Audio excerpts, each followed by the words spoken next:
11 दिवसापूर्वी मालेगावच्या डोंगराळे या गावात एक धक्कादायक घटना घडली. एका चिमुकलीवर नराधमाने अत्याचार करून तिचा निर्घृणपणे खून केला आहे.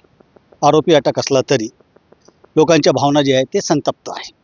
नाशिक जिल्हा असो किंवा संपूर्ण महाराष्ट्रात रोज कुठे ना कुठे आंदोलन केले जात आहे. आज डोंगराळे गावात पीडित कुटुंब आणि ग्रामस्थ यांनी आमरण उपोषण सुरू केलेलं आहे. फास्ट ट्रॅक कोर्टात हा खटला चालवण्यात यावा आणि तातडीने आरोपीला फाशीची शिक्षा देण्यात यावी अशी मागणी या कुटुंबियांची आहे. माझ्यासोबत बोलण्यासाठी ग्रामस्थ आहे आणि पीडित कुटुंबही त्यांच्याकडून जाणून घ्या काय त्यांची मागणी.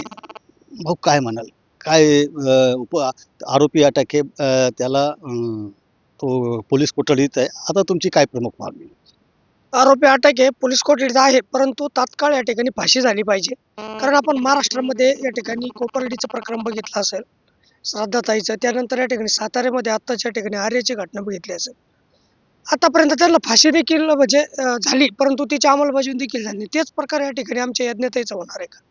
म्हणून कुठेतरी या ठिकाणी कायमस्वरूपी जर बसावा, म्हणून 30 दिवसाच्या आत या ठिकाणी त्यांना आम्हाला फाशी दिली गेली पाहिजे. आणि यज्ञ या नावाचा या ठिकाणी यज्ञशक्ती नावाचा एक कायदा केला पाहिजे की कुठलाही अशी जर घटना झाली तर तात्काळ त्या आरोपीला या ठिकाणी फाशी दिली गेली पाहिजे. आणि तेव्हाच या ठिकाणी खऱ्या अर्थाने न्याय मिळेल आणि तेव्हाच या अशा घटना थांबणार आहे. अन्यथा अशाच घटना चालू राहणार. आपण फक्त मेणबत्त्या काढून या ठिकाणी कॅन्डल मार्च काढणार आहे, आंदोलन उपोषण करणार आहे, यांना काही होणार नाही. तात्काळ कायदा करणं हे गरजेचं आहे. हे सरकारने त्यांनी तात्काळ करावं, यासाठी हे उपोषण आहे. आणि हे उपोषण जोपर्यंत यज्ञबळाला न्याय मिळणार नाही, तात्काळ त्याला फाशी होणार नाही, तोपर्यंत या ठिकाणी आम्ही आंदोलक उपोषणकर्ते या ठिकाणी थांबणार नाही. तमाम महाराष्ट्रामधून या ठिकाणी बघा, आता झुंजार सावळचे संस्थापक अध्यक्ष या ठिकाणी सुनीलजी कोटकर देखील या ठिकाणी आलेले. म्हणजे महाराष्ट्रामधून या उपोषणाला पाठिंबा या ठिकाणी मिळत आहे. आणि तरी सरकारने याची दखल घ्यावी की कायदा सुव्यवस्थेचा प्रश्न जर निर्माण झाला त्याला सर्वस्वी जबाबदार या ठिकाणी शासन व प्रशासन असेल, अशी आमची या ठिकाणी ठाम भूमिका आहे. भाऊ, अनेक नेते येऊन गेले, आश्वासनं दिली. मुख्यमंत्र्यांनी सांगितलं की फास्ट ट्रॅक कोर्टमध्ये हा खटला चालेल, उज्ज्वल निकम सारखे वकील देण्यात येणार आहे. काय म्हणाल तुम्ही? जे नेते येत आहे फक्त आश्वासन देत आहे, कृती मात्र होताना दिसत नाही, असं तुमचं म्हणणं आहे का? आमचं म्हणणं आहे, मुख्यमंत्री साहेबांनी बोलून गेले की आम्ही अशा नराधमाचे विचार ठेचू, तर आम्हाला त्यांचे विचार नाही ठेचायचे, असा नराधम ठेचला गेला पाहिजे. आमची हीच मागणी आहे की यज्ञबाळांसोबत जे झालंय, जे कृत्य झालंय, तर तुम्ही फक्त आश्वासन नको, तर आम्हाला न्याय हवा. आणि जोपर्यंत आम्हाला न्याय भेटणार नाही तोपर्यंत हे आमरण उपोषण असंच चालू राहणार. त्यासाठी आमचे जीव गेले तरी चालले, कारण यज्ञबाळाचा तर जीव ऑलरेडी सरकारने घेतलाच आहे. आणखी सरकारला किती जणांचा जीव घ्यायचा आहे हे सरकार ठरवणार. ताई, तुम्ही आंदोलनाला पाठिंबा देण्यासाठी आलात, काय तुमच्या भावना आहे आणि काय मागणी कराल तुम्ही? फक्त नुसते कायद्यांचे नावं बदलण्यापेक्षा कायद्यात बदल झाला पाहिजे. अशा रोज घटना आपण बघत आहोत. महाराष्ट्र हे पूर्ण देशात पूर्ण राज्यांमध्ये अव्वल आहे महिलांवरच्या अत्याचारात. मग कुठेतरी फक्त राजकारण न करता आपण बघितलं काल परवाचीच एक उपमुख्यमंत्री साहेब एका सभेसाठी पळत होते. त्यांनी त्यांच्या सभा घेण्यापेक्षा त्यांनी लाडकी बहीण एकीकडे दाखवतात, त्याच लाडक्या बहिणींच्या छोट्या छोट्या चिमुकलींवर असे अत्याचार होत आहेत.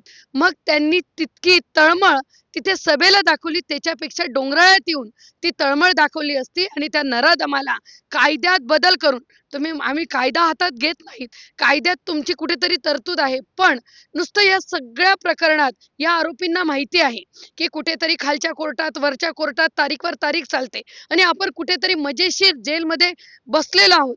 पण जर महाराजांनी, शिवाजी महाराजांनी जसा चौरंगा करून त्याला कुठेतरी त्या नराधमाला एक भीतीदायक असं वातावरणात त्याला ठेवून आणि त्याचे हातपाय तोडण्यात आले होते, तीच गोष्ट जर या महाराष्ट्रात होत असेल तर त्याच नराधमाला त्याच पद्धतीने 30 दिवसाच्या आत त्याला फाशीची शिक्षा जर झाली तर पुढच्या घटना अशा घडणार नाहीत. आपण बघितलं की या दोन तीन दिवसापूर्वीच अशीच मालेगावमध्ये घटना घडली, नंदुरबारमध्ये घडली, आपण साताऱ्याची बघितली. मग आम्ही महिला भगिनी सुरक्षित नाही आहोत. आम्हाला भीती वाटायला लागलेली महाराष्ट्रात जगताना, वावरताना, की उद्या उठून आमच्या मुलींवर पण असा अत्याचार होईल, आमच्यावरही कोणीतरी नराधम येईल, अत्याचार करेल. म्हणून एकच विनंती करतो की कायद्यात बदल करा. नुसतं कायद्याच्या नावात बदल करून इव्हेंट कुठेतरी जाहिरातबाजी करण्यापेक्षा कायद्यात बदल हवा आहे, नराधमाला शिक्षा द्या.